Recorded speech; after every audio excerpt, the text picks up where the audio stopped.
ഇതിൻ്റെ എല്ലാത്തിൻ്റെയും പാറ്റേൺ ഞാൻ കറക്റ്റായിട്ട് എൻഡിൽ കൊടുത്തിട്ടുണ്ട്. അത് റീഡ് ചെയ്യുക, ഒരു കാര്യങ്ങളും മിസ് ചെയ്യാണ്ട് ചെയ്യാൻ പറ്റും കേട്ടോ. അപ്പോൾ ഈസി ആയിട്ട് നിങ്ങൾക്ക് ഫോളോ ചെയ്യാൻ പറ്റുന്ന രീതിക്കാണ് ഞാൻ പാറ്റേൺ കൊടുത്തിരിക്കുന്നത്. അവിടെ ഓൺലൈനിൽ റണ്ണിങ് ആണ്.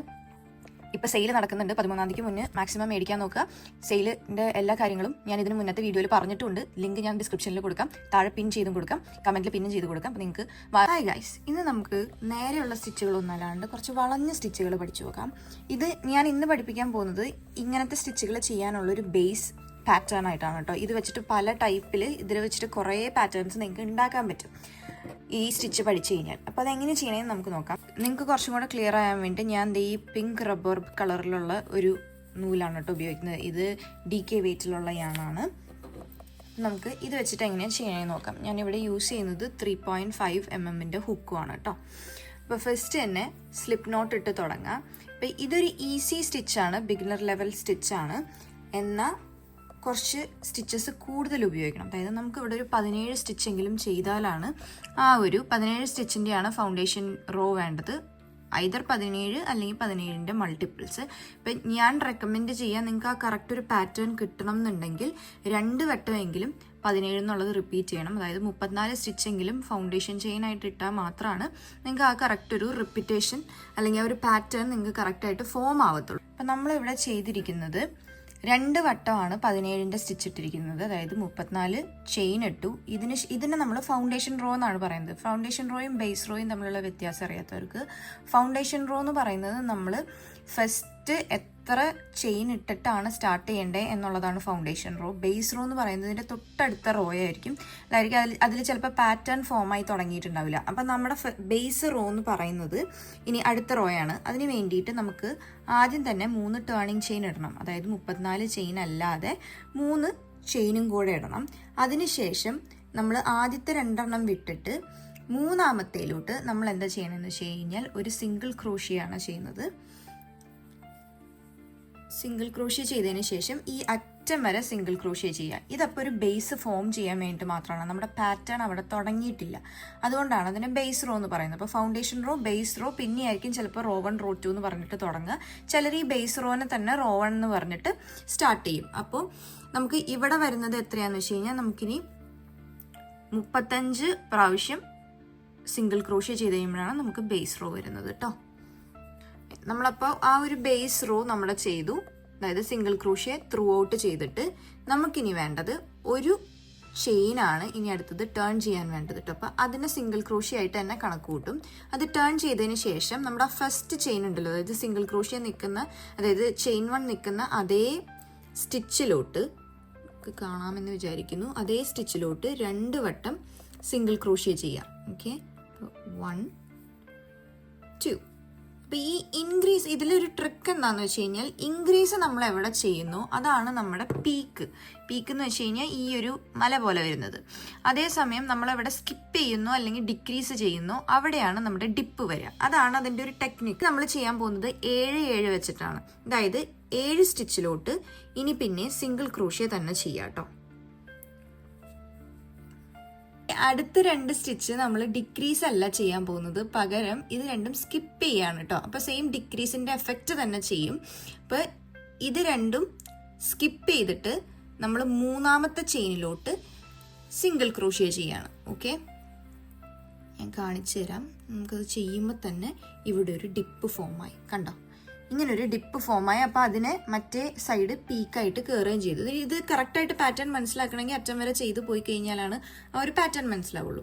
ഇപ്പം നമ്മൾ ഇവിടെ 7 സ്റ്റിച്ചസിലോട്ടാണ് സിംഗിൾ ക്രോഷ്യ ചെയ്തതെങ്കിൽ സ്കിപ്പ് ചെയ്തതിന് ശേഷം 6 സ്റ്റിച്ചിലോട്ട് സിംഗിൾ ക്രോഷ്യ ചെയ്യണം.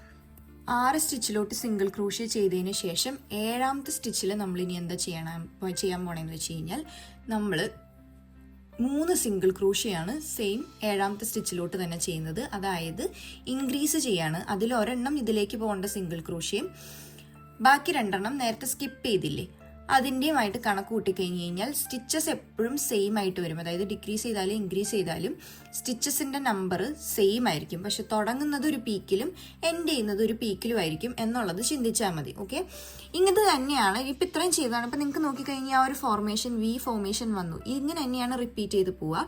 ഇപ്പം നമ്മൾ ഇൻക്രീസ് ആണ് ഇവിടെ ചെയ്തതെങ്കിൽ അടുത്തത് 7 സ്റ്റിച്ചിലോട്ട് സിംഗിൾ ക്രോഷ്യ ചെയ്യുക, 2 സ്കിപ്പ് ചെയ്യുക, പിന്നെ 6 സിംഗിൾ ക്രോഷ്യ ചെയ്യുക, 3 ഇൻക്രീസ് ചെയ്യുക. അങ്ങനെയാണ് നമ്മൾ ആ ഒരു പാറ്റേൺ റിപ്പീറ്റ് ചെയ്ത് പോവുക.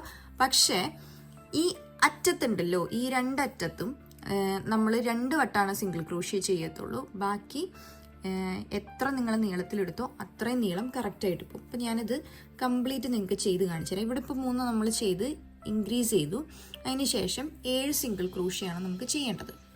നമ്മൾ ആ സിംഗിൾ ക്രോഷ്യ 7 വട്ടം ചെയ്തതിന് ശേഷം സെയിം പോലെ തന്നെ നേരത്തെ റിപ്പീറ്റ് ചെയ്തതുപോലെ തന്നെ ഈ 2 ചെയിൻ സ്കിപ്പ് ചെയ്യുക, പിന്നെയുള്ള ബാക്കി 6 ചെയ്യുക സിംഗിൾ ക്രോഷ്യ തന്നെ. അപ്പോൾ നമുക്ക് എന്ത് വരും, ഒരൊറ്റ ലാസ്റ്റ് സ്റ്റിച്ച് മാത്രം നമുക്ക് ബാലൻസ് വരും. ആ ലാസ്റ്റ് സ്റ്റിച്ചിലോട്ട് ജസ്റ്റ് 2 വട്ടം മാത്രം സിംഗിൾ ക്രോഷ്യ ചെയ്യുക 3 വട്ടത്തിന് പകരം. ഓക്കെ, ഇതിൻ്റെ എല്ലാത്തിൻ്റെയും പാറ്റേൺ ഞാൻ കറക്റ്റായിട്ട് എൻഡിൽ കൊടുത്തിട്ടുണ്ട്. അത് റീഡ് ചെയ്യുക, ഒരു കാര്യങ്ങളും മിസ് ചെയ്യാണ്ട് ചെയ്യാൻ പറ്റും കേട്ടോ. അപ്പോൾ ഈസി ആയിട്ട് നിങ്ങൾക്ക് ഫോളോ ചെയ്യാൻ പറ്റുന്ന രീതിക്കാണ് ഞാൻ പാറ്റേൺ കൊടുത്തിരിക്കുന്നത്. ഫൈനൽ സ്റ്റിച്ചിലോട്ട് വന്നു. അപ്പം നമ്മൾ ഫൈനൽ സ്റ്റിച്ചിലോട്ട് 3 സിംഗിൾ ക്രോഷ്യയാണ് ചെയ്യേണ്ടായിരുന്നത്. പക്ഷേ അതിന് പകരം എൻഡ് ആയതുകൊണ്ട് നമ്മൾ 2 സിംഗിൾ ക്രോഷ്യ ചെയ്ത് നിർത്തുകയാണ്. കണ്ടോ, ആ ഒരു വി ഷേപ്പ് അല്ലെങ്കിൽ ഷെവ്രൻ ഷേപ്പ് എന്നാണ് അതിന് പറയുക.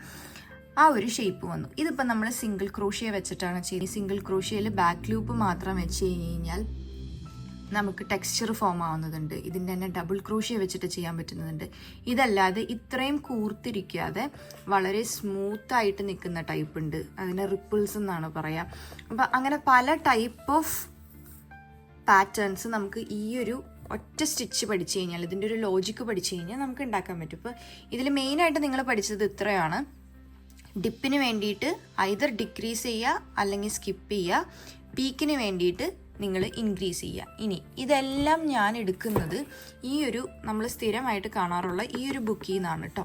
ഇപ്പോൾ ഈ ബുക്കിൽ നിന്ന് തന്നെയാണ് ഞാൻ ഈ പാറ്റേണും എടുത്തത്. ഇതിൽ നിന്ന് വരുന്ന പല ടൈപ്പ് ഓഫ് പാറ്റേൺസ് നമുക്ക് വരുന്ന ദിവസങ്ങളിൽ കാണിച്ചു തരാം. ഒന്നെങ്കിൽ നിങ്ങൾക്ക് ഞാനിപ്പോൾ ചെയ്ത പോലെ സിംഗിൾ കളറിൽ റിപ്പീറ്റ് ചെയ്ത് പോവാം. ഇല്ലാന്നുണ്ടെങ്കിൽ ഏറ്റവും നന്നായിട്ട് വരിക ഇങ്ങനെ മൾട്ടി കളറിലാണ് നിങ്ങൾ ചെയ്യുന്നതെന്നുണ്ടെങ്കിൽ 2 റോയ്ക്ക് ശേഷം നിങ്ങൾ കളർ ചേഞ്ച് ചെയ്യാൻ നോക്കുക. കളർ ചേഞ്ച് ചെയ്ത് കഴിഞ്ഞാൽ ഒത്തിരി ഇങ്ങനെ നമുക്ക് സ്യൂ ചെയ്ത് ഉള്ളിൽ കയറ്റാൻ വരും. അത്രയേ ഉള്ളൂ ഒരു ബുദ്ധിമുട്ട്. അതല്ലെങ്കിൽ കാണാൻ ഭംഗി എപ്പോഴും മൾട്ടി കളർ ചെയ്യുമ്പോഴാണ്. നിങ്ങൾ കളർ വൈസായിട്ട് ചൂസ് ചെയ്യുക. അതേപോലെ നമ്മുടെ ബുക്കും അവിടെ ഓൺലൈനിൽ റണ്ണിങ് ആണ്. ഇപ്പം സെയിൽ നടക്കുന്നുണ്ട്. 13-ാം തീയതിക്ക് മുന്നേ മാക്സിമം മേടിക്കാൻ നോക്കുക. സെയിലിൻ്റെ എല്ലാ കാര്യങ്ങളും ഞാൻ ഇതിന് മുന്നത്തെ വീഡിയോയിൽ പറഞ്ഞിട്ടുമുണ്ട്. ലിങ്ക് ഞാൻ ഡിസ്ക്രിപ്ഷനിൽ കൊടുക്കാം, താഴെ പിൻ ചെയ്തും കൊടുക്കാം, കമൻറ്റിൽ പിന്നും ചെയ്ത് കൊടുക്കാം. അപ്പം നിങ്ങൾക്ക് പലരും തന്നെ വാങ്ങിക്കാൻ പറ്റുന്നില്ല എന്ന് പറഞ്ഞിട്ട് എനിക്ക് മെസ്സേജ് അയച്ചിട്ടുണ്ടായി. അത് നിങ്ങൾക്ക് ഒന്നെങ്കിൽ ഐഫോൺ ആണെന്നുണ്ടെങ്കിൽ ഗൂഗിൾ പ്ലേയിൽ ചെയ്യാൻ കുറച്ച് ബുദ്ധിമുട്ടുണ്ട്. അതിൻ്റെ ഡീറ്റെയിൽസ് ഞാൻ എങ്ങനെയാണ് പിൻ ചെയ്ത് കൊടുത്തേക്കാം. അതേപോലെ ഇൻ കേസ് നിങ്ങൾ ഇമെയിൽ ID ഉണ്ടാക്കിയ കൺട്രിയും നിങ്ങളിപ്പോൾ നിൽക്കുന്ന കൺട്രിയും തമ്മിൽ വ്യത്യാസം ഉണ്ടെന്നുണ്ടെങ്കിൽ അവർ ബൈ എന്ന് പറഞ്ഞൊരു ഓപ്ഷൻ കാണിക്കില്ല. അതെങ്ങനെ ക്ലിയർ ചെയ്യണം എന്നുള്ള ലിങ്കും കൂടെ ഞാൻ താഴെ കൊടുത്തേക്കാം. അപ്പോൾ ഈ 2 കാര്യങ്ങളാണ് എനിക്ക് മെയിനായിട്ട് കണ്ടത്. വേറെ എന്തെങ്കിലും ബുദ്ധിമുട്ട് കൊണ്ട് നിങ്ങൾക്ക് ബുക്ക് വാങ്ങിക്കാൻ പറ്റില്ല എന്ന് വെച്ച് കഴിഞ്ഞാലും കൂടെ താഴെ കമൻറ്റ് ചെയ്യൂ. പുതിയൊരു പാറ്റേൺ ആയിട്ട് ഇനി നമുക്ക് വീണ്ടും കാണാം.